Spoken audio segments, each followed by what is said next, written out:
Voilà, on continue notre exploration du travail de Rosa Bonheur. On la retrouve tout de suite pour parler maintenant d'art contemporain. Alors, pour cette partie du cours, je m'appuierai en partie sur le texte de Joël Zask, Représentation de l'animal dans l'art contemporain, et ce qu'elle révèle et ce qu'elle nous enseigne, paru aux éditions Presse Universitaire de Caen dans le magazine Télémac. Alors, la question de l'animal aujourd'hui, elle est au cœur des débats qui sont des débats importants, évidemment, qui sont liés à la cause animale. On pense aux actions de l'association L214 qui montre la réalité des abattoirs, ou à la poussée du végétarisme ou du véganisme, à l'interdiction de certains numéros de cirque, ou le travail de Philippe Descola, par exemple, ce livre Par-delà nature et culture, pour sortir donc du fameux dualisme homme-nature, l'idée étant de signifier que l'homme est un élément intégré à la nature et non pas un élément surplombant qui regarde la nature au-dessus. Il y a donc plus l'homme et l'animal, mais les humains et les non-humains. La hiérarchisation des espèces, qu'on appelle donc le spécisme, est sans doute la dernière piste qui nous montre que l'humain s'est développé à l'écart des vivants et même de la nature. Nous l'aurions alors asservi, la nature, et transformé en stock de ressources destinées à nous alimenter. Notre autodéveloppement sans fin et l'art n'échappent évidemment pas à ce regard. Alors, schématiquement, les deux grandes familles de représentations dans l'art des animaux peuvent être décrites de la manière suivante, du tableau de chasse à la mise en scène de traitements cruels. La première dépeint avec plus ou moins de recul la prédation humaine et la violence faite aux animaux. On voit des animaux objectivés, chosifiés, artificialisés, comme les chiens clinquants de Jeff Koons ou les cochons tatoués de Wim Delvoye. Évidemment, concernant Jeff Koons, on est quand même dans une représentation. Alors, d'autres sont tout à jamais immobilisés par des procédés taxidermiques ou des matériaux de synthèse qui suppriment leur chair, comme cet éléphant en lévitation que l'artiste Daniel Firman fait tenir de manière assez surréaliste sur sa trompe. Alors cet animal est fabriqué en polyester et est recouvert de la peau véritable d'un éléphant de cirque décédé et préparé par un taxidermiste. Alors même si l'intention de l'artiste est d'illustrer les lois physiques de la pesanteur à 18 000 km de la Terre, c'est ce projet dans cette œuvre, la posture de l'éléphant évoque quand même un peu sa réduction cruelle à un objet de cirque contraire aux aspirations d'un animal dont le territoire avoisine normalement les 500 km². On peut également citer les animaux génétiquement modifiés issus d'une collaboration entre artistes et laboratoires. Eduardo Kac, pionnier en la matière, a conçu un lapin bioluminescent en transférant un gène de méduse dans un embryon de lapin. Alors, quand je dis « il a créé », attention, elle a été créée avec l'EGFP, une mutation synthétique du gène original, donc c'est une branche du CNRS à Paris, une mutation donc synthétique du gène original fluorescent vert, de type sauvage, trouvé dans la méduse, et puis a été injecté donc, dans ce lapin. Et donc le lapin, Alba, il s'appelle Alba, comme il n'avait pas de pigments cutanés, dans des conditions environnementales ordinaires, elle était complètement blanche avec des yeux roses, mais elle devient vert fluorescente lorsqu'elle est éclairée par une lumière spécifique. Donc l'art transgénique, c'est une nouvelle forme d'art basée sur l'utilisation de l'ingénierie génétique, transformer des gènes naturels ou synthétiques à un organisme afin de créer des êtres vivants complètement uniques. Alors, d'abord, les associations de défense des animaux l'ont sommé de prouver que l'animal ne souffrait pas et était bien traité. Ensuite, parce que ce sont les chercheurs de l'INRA, vous avez parlé d'une branche du CNRS, mais c'est l'INRA, voilà, ça me revient, qui avait conçu des lapins à des fins purement scientifiques et l'avait ensuite confié à l'artiste, à l'occasion d'un débat sur les rapports entre science et art. Et l'artiste avait mis Alba dans le catalogue de ses œuvres. Voilà comment c'est vraiment passé ça. Alors on peut quand même questionner la réalité du passage de la création, en tout cas de Eduardo Kac. Voilà pour la petite histoire. Alors, on connaît ces œuvres de Damien Hirst. La suppression ici d'un rapport affectif avec l'animal est intensifiée dans le cas de cette œuvre qui propose une expérience d'enfermement par le truchement de la conserve, de la mise en boîte ou de la captivité, tranche de zèbre ou de requin que donc Damien Hirst place dans le formol. Et puis ici, des animaux naturalisés et accrochés comme des trophées de Maurizio Cattelan, des têtes de mort couvertes de carapaces de scarabées de Yann Fabre. Alors, ces exemples offrent une combinaison d'éloignement et de destruction parfois cruelle des bêtes, dont on peut penser qu'elle met en exergue le vice inhérent aux politiques de contrôle de la nature et de la réduction des animaux à des formes de commodité.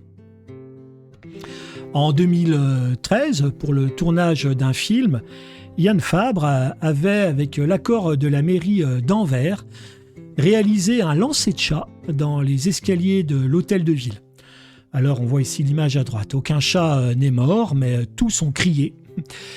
L'adjoint au maire a alerté à arrêter le tournage. Plusieurs images ont néanmoins circulé sur Internet. Résultat, en réaction, il a reçu 20 000 mails de menaces. L'artiste s'est excusé publiquement auprès des amis des chats, regrettant vivement que ces chats soient mal retombés. Malgré cela, il a été agressé physiquement par 7 hommes munis de matraques dans un parc de la ville. Ça, c'est quand même assez idiot. Son lancer de chat était en fait un hommage à la photo de Philippe Halsman avec Salvador Dali en 1968. D'ailleurs, parvenir à cette image-là, à gauche, complètement iconique, peut-être vous connaissez cette image, a demandé 26 prises de vue avec l'aide de 4 personnes, 3 pour lancer les chats, 1 pour l'eau, tandis qu'Yvonne, la femme donc du photographe, tient la chaise à bout de bras. Les objets sont suspendus à des fils invisibles et les éclairages sont soigneusement réglés. Si en 1948, la réalisation de cette image ne pose aucun problème, on peut aujourd'hui, en 2025, se demander la nécessité de jeter des chats en l'air, effectivement, au nom de l'art. Voilà, c'est une question que je formule. Évidemment, je ne prends pas position, mais je vous envoie ce questionnement-là que vous pouvez tout à fait convoquer. Alors, à l'extrême, c'est la mise en scène de la mort de l'animal, à laquelle on peut parfois assister. Selon Jean-Baptiste Jean-Gène Villemer, on peut distinguer dans l'art contemporain 3 types de relations à la mort de l'animal. L'animal déjà mort, dont les restes sont installés dans un espace public, comme ces animaux tués par une collision routière que l'artiste Abbas Akavan récupère et fait empailler, naturaliser dans leur posture mortelle. Deuxièmement, la présentation directe de l'animal. Cette présentation directe de l'animal, est-ce qu'elle ne serait pas au contraire du souhait de l'artiste un effet anesthésiant, en plus d'être parfois sans dignité. Deuxième point, donc celui que l'on peut tuer, l'animal qu'on peut tuer pour l'œuvre, comme ici avec le travail d'Aldel Abdesemed par exemple, qui en 2007 réalise des vidéos intitulées Don't Trust Me, ne me croyez pas, dans lesquelles des animaux reçoivent un coup de massue létal sur la tête. Dans l'œuvre Printemps, on voit également des poulets en feu. L'artiste d'ailleurs a dû retirer cette œuvre de l'exposition au MAC de Lyon. Alors il nous explique que la vidéo a été réalisée au Maroc avec une équipe de techniciens créateurs d'effets spéciaux pour le cinéma qui utilisent couramment ce produit pour créer des effets de flammes et d'incendie qui sont sans danger. Abdel Abdesemed l'a d'ailleurs auparavant utilisé sur lui-même pour son œuvre « Je suis innocent » qui le montre d'ailleurs lui-même en flammes. Alors, pas tant des effets spéciaux, toute la question repose sur le besoin nécessaire ou pas d'éduquer à la violence par une nouvelle forme de violence, même ici faussement mise en scène. Donc, dans cette œuvre, il s'agit d'une mise en scène réalisée en 2003 par Sung Yang et Peng Yu. 2 artistes chinois avaient placé face à face des pitbulls sur des tapis roulants non motorisés. Alors, prêts à s'attaquer, les molosses étaient attachés, ils ne pouvaient pas se toucher. Alors, le musée Guggenheim ne va pas reproduire ce dispositif qui met en scène des chiens vivants. L'institution va diffuser une vidéo de 7 minutes montrant la scène datant de 2003. Mais les défenseurs des animaux ont décidé de se mobiliser pour que le musée Guggenheim retire cette œuvre, qu'ils considèrent comme de la torture animale. Avec un hashtag qui a été lancé Torture is not art. C'est une pétition en ligne. En quelques jours, cette pétition a reçu plus de 500 000 signatures dans le monde entier. Voilà. Et je crois qu'elle en compte encore énormément. Alors, il existe une vidéo sur YouTube, mais je déconseille de la montrer aux élèves. Enfin, vous pouvez néanmoins aller la voir si vous voulez. On y voit les animaux courir sur des tapis roulants jusqu'à épuisement. Dans Théâtre du Monde, donc l'œuvre ici à droite de Wang Yongping, il expose des sauterelles, des cafards, des tarentules et des mille-pattes, ainsi que des lézards, des scorpions, sous un dôme en forme de carapace de tortue. Donc c'est une structure vitrée en forme de tortue stylisée. Il faut savoir que dans les tombeaux Ming, les tortues sont symboles de longévité, qui contiennent donc tous ces animaux, qui bien sûr s'entretuent sous les yeux du public. Alors pour l'artiste, il s'agit de créer un microcosme des conflits mondiaux, destiné à faire réfléchir les gens aux dynamiques du pouvoir dans les sociétés contemporaines. On peut néanmoins s'interroger sur l'utilisation d'animaux pour évoquer évidemment les cruautés des relations sociales qui existent dans notre monde. L'œuvre a été retirée du Centre Pompidou pour cruauté envers les animaux, puis d'une galerie de Vancouver pour les mêmes raisons. La mise en spectacle de la réduction de l'animal à une chose, de sa souffrance ou de sa mort, joue-t-elle un rôle instructif ? On ne peut par ailleurs pas omettre de remarquer l'effet de fascination qu'elle provoque et qui achève de réduire le spectateur à la passivité plutôt que de le pousser à l'action. Et donc, ainsi chosifié, transformé, écorché, découpé, instrumentalisé, l'animal fait l'objet d'une mise en scène dans l'art dont la finalité est généralement de nous instruire de l'inadéquation de la frontière que nous traçons entre les animaux et les humains, de la capacité des animaux à souffrir ou notre négligence à leur égard, et de l'injustice qu'il y a à les ravaler au rang de choses utiles dont disposer comme bon nous semble. La finalité, elle est souvent éducative, on le voit dans ses œuvres, mais est-ce pour autant justifié ? En 2003, l'artiste danois Marco Evaristi a exposé au Danemark un ensemble de mixeurs Moulinex branchés dans lesquels avaient été placés des poissons rouges vivants. Les spectateurs avaient la permission ou pas d'appuyer sur le bouton de la mort.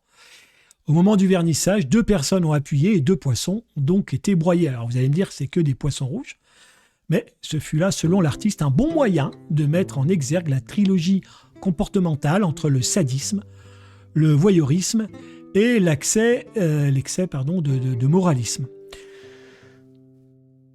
Je vous laisse réfléchir donc à cette proposition.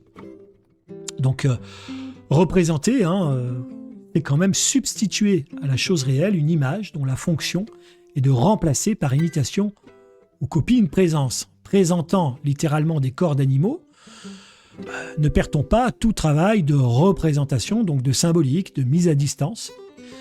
Est-ce que l'artefact n'est pas finalement nécessaire concernant les animaux pour permettre au spectateur de se distancier de l'objet afin de lui offrir des pistes de réflexion ?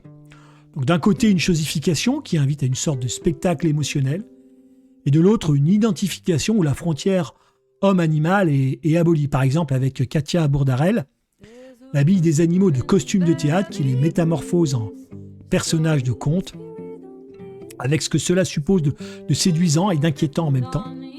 À la fondation d'Atrice, elle avait exposé « Je suis une louve ». Ce ne sont pas des taxidermies, mais des animaux qu'elle sculpte en résine acrylique.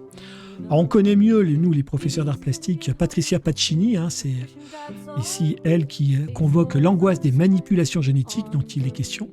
Il s'agit de sculptures en silicone, en polyuréthane, recouvertes de cuir peint, dans lequel est implanté de vrais poils et de vrais cheveux. Elle a suscité une vive émotion en 2003, dans le pavillon australien à la Biennale de Venise, avec sa Young Family, donc des hybrides de femmes, d'enfants et de bébés, de porcs et d'autres animaux. Alors l'identification ici montrée, est-ce que finalement, elle tend pas un peu à noyer l'individu ?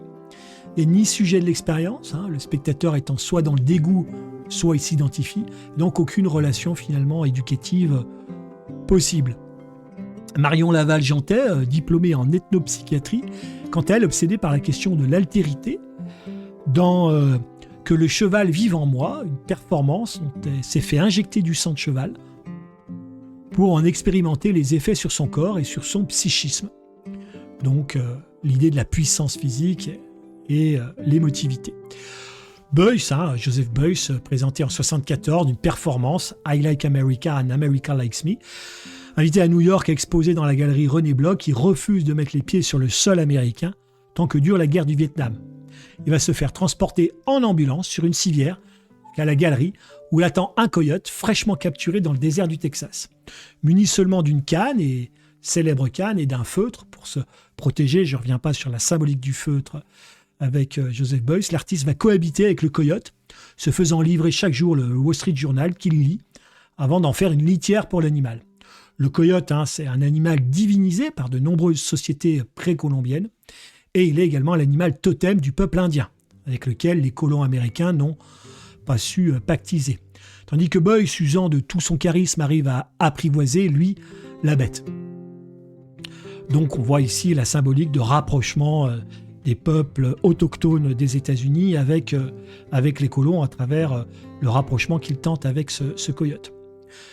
Finalement, entre la réduction de l'animal à une chose et le phénomène de son incorporation physique, comme ici avec Marion Laval-Jantet, est-ce qu'on est dans la bonne distance ?